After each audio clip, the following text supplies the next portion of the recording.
বাংলাদেশের সীমান্ত লাগোয়া মিয়ানমারের সামরিক জান্তা বাহিনীকে হটিয়ে একের পর এক শহর নিজেদের দখলে নিচ্ছে দেশটির সশস্ত্র রাজনৈতিক ও জান্তা বিরোধী গোষ্ঠী আরাকান আর্মি AA। গত 2 মাসেরও বেশি সময় ধরে চলা লাগাতার হামলার পর এবার মিয়ানমারের পশ্চিমাঞ্চলীয় রাখাইন রাজ্যের গুরুত্বপূর্ণ সামরিক হেডকোয়ার্টারের দখল নিয়েছে আরাকান আর্মি। এই হেডকোয়ার্টারটি মিয়ানমারের সেনাবাহিনীর পশ্চিমাঞ্চলীয় কমান্ড নামে পরিচিত।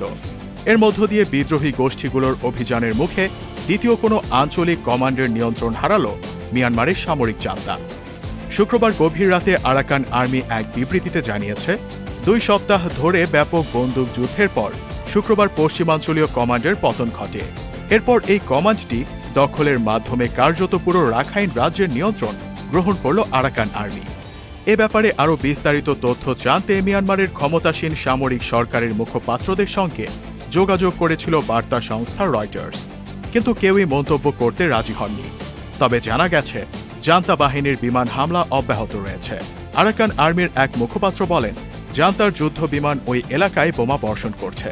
আরাকান আর্মির হামলার সময় কিছু সেনা সদর দফতর থেকে পালিয়ে গেছে, তবে অবশিষ্ট সেনারা তাদের তাড়া করছে। উল্লেখ্য যে 2021 সালের 1 ফেব্রুয়ারি সেনাপ্রধান জেনারেল মিন অং হ্লেইংয়ের নেতৃত্বে নির্বাচিত বেসামরিক সরকারকে উচ্ছেদ করে মিয়ানমারের জাতীয় ক্ষমতা দখল করে সেনাবাহিনী। তারপর থেকেই সংঘাত অব্যাহত রয়েছে দেশটির বিভিন্ন রাজ্যে।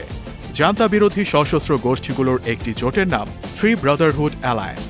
2023 সালের অক্টোবর থেকে 3 ব্রাদার্স অ্যালায়েন্স এবং জান্তার মাঝে সংঘাত তীব্র রূপ নিতে থাকে। আরাকান আর্মিও 3 ব্রাদারহুড অ্যালায়েন্সের সদস্য। গত আগস্টে মিয়ানমারের উত্তর পূর্বাঞ্চলীয় শহর ল্যাশিওতে অবস্থিত একটি সামরিক হেডকোয়ার্টারের দখল করে 3 ব্রাদারহুড অ্যালায়েন্স।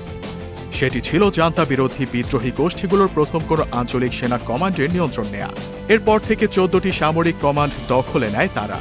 এগুলোর মধ্যে জান্তা বাহিনীর রাখাইন রাজ্যের শক্ত ঘাঁটি হল পশ্চিমাঞ্চলীয় সামরিক কমান্ড। সেটিও সম্প্রতি দখল করে নিল আরাকান আর্মি।